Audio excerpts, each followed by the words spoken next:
Everyone's going crazy over Workhorse, and you should be too. This is a solid company and an investment with catalysts that are not only plentiful, they are also colossal. In this video, I'm going to be telling you about the most recent Workhorse news and catalysts that will make this stock explode. And we're going to be starting right now.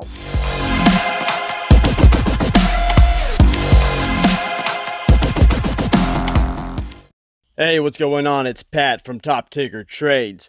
If this is your first time here and you want to learn how to grow your wealth through investing and trading stocks in the market, make sure you start right now by subscribing and tapping that bell so you never miss a thing. I'll see you in the video. Let's go. Ladies and gentlemen, what is going on? Welcome back to the channel. Welcome back to another video. I've got some very exciting news for you today, or rather some updates. Well, it's the same thing as news. So anyhow, I'm back with some brand new information that you're going to find very interesting, and then some older information that I ran across today, which you're also going to find interesting. I'm sure of it. It adds to and supports my bullish thesis on Workhorse, and in my opinion, puts Workhorse on a whole nother level with a price target to match. So without any further ado, let's get started. Okay, so I'm going to start out with a letter from Tony Cervone from Detroit. He's actually the president for global communications at General Motors. And I'm going to read you a few different statements that he made about Workhorse. So this was at the time during when Workhorse was acquiring the Lordstown Motors plant. It turned out basically that Workhorse created a new company which became Lordstown Motors, specifically to purchase the Lordstown plant, and they did this strategically.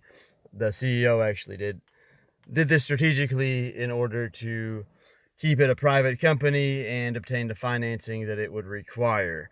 So here's what GM said, and this came because I guess there was a lot of criticism about Workhorse making the purchase, or Lordstown Motors making the purchase, and you know, there were a lot of naysayers, a lot of haters, and a lot of doubters. So the first question, why Workhorse? Because it is better positioned than most electric vehicle startups with hundreds of battery electric trucks on the road, satisfied customers, and a substantial order backlog. Workhorse is using this expertise to back a new startup that plans to buy the Lordstown plant with support from investors and the UAW. If talks this summer between the parties are successful, it will put Workhorse at the center of a new potentially lucrative growth market, commercial electric trucks. Then he says, the same guy, he says, but you are overly focused on Workhorse's need for capital.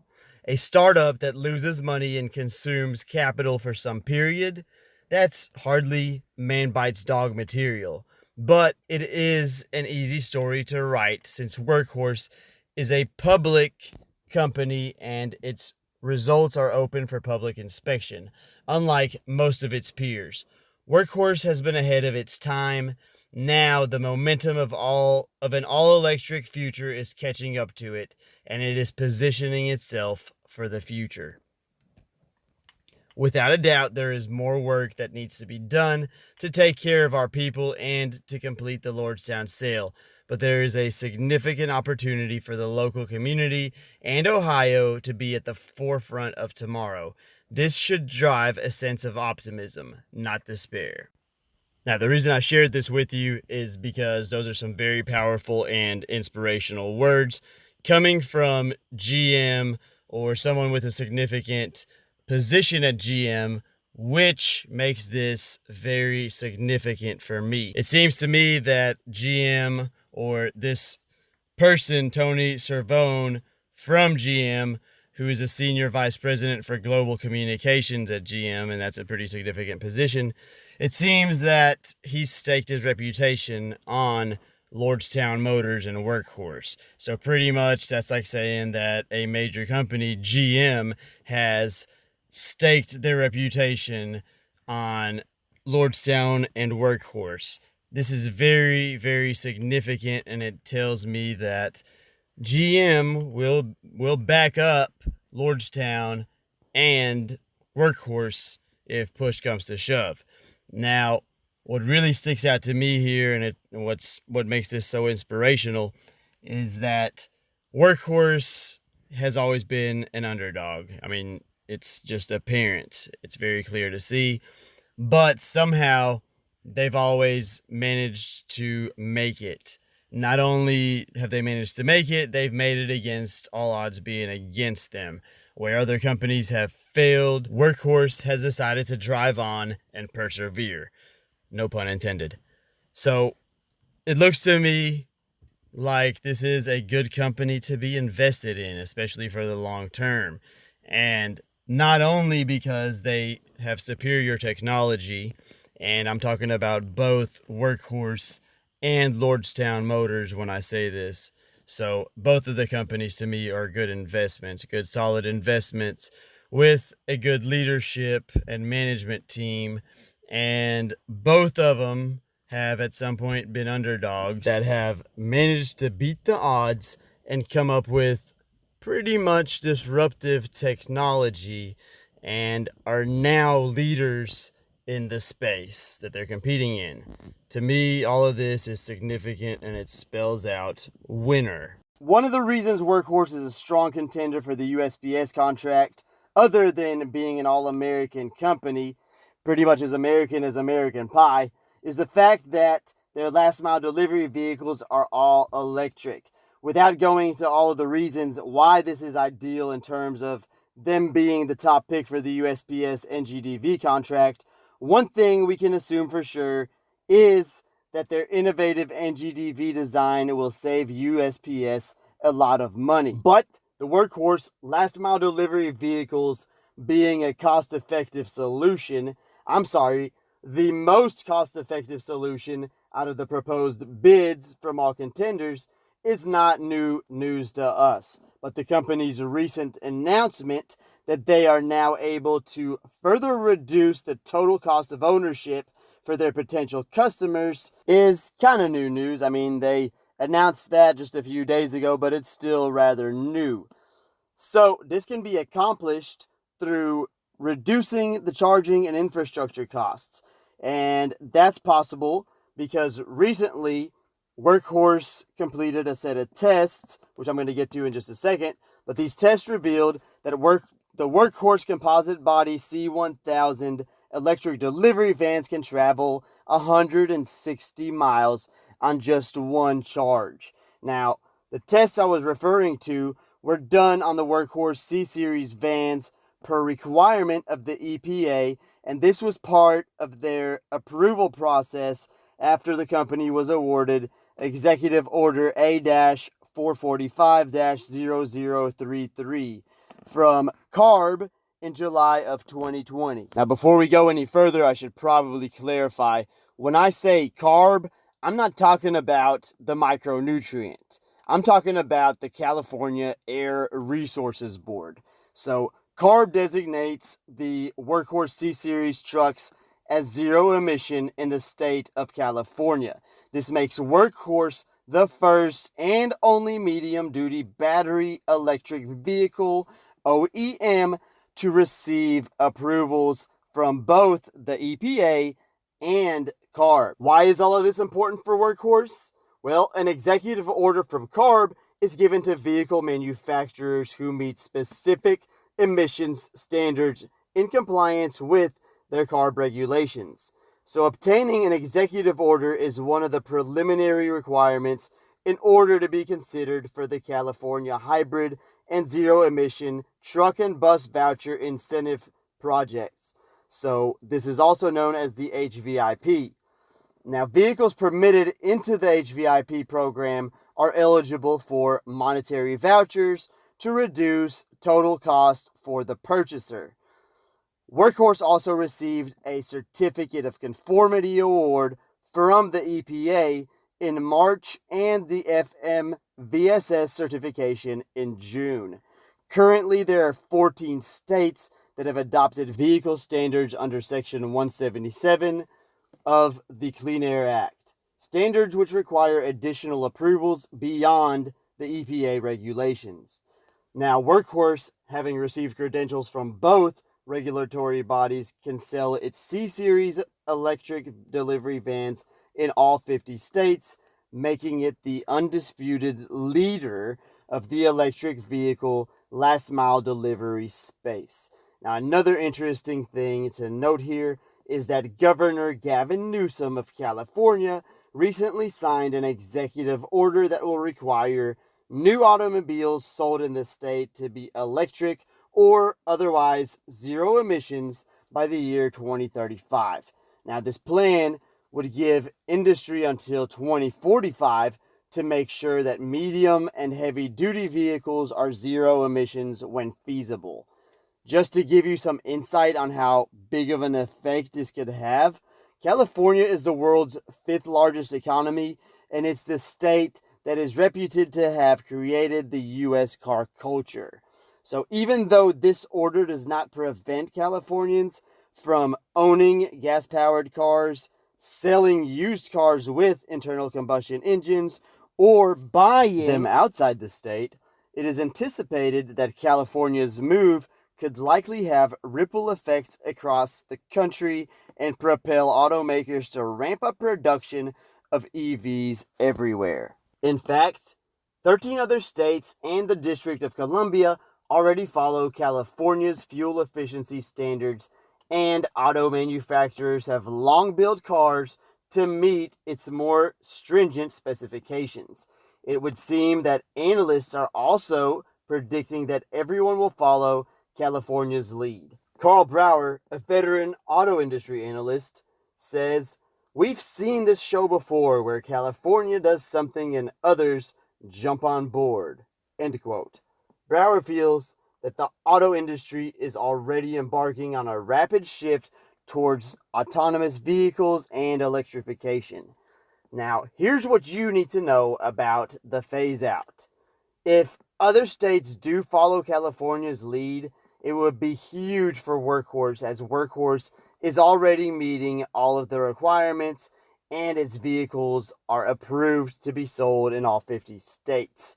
So other manufacturers are still trying to figure this out, but Workhorse is ready to go. This is also going to be big for Lordstown Motors, which is currently trading under DPHC, but after this merger goes through, as it is a SPAC, it will be trading under the ticker symbol RIDE.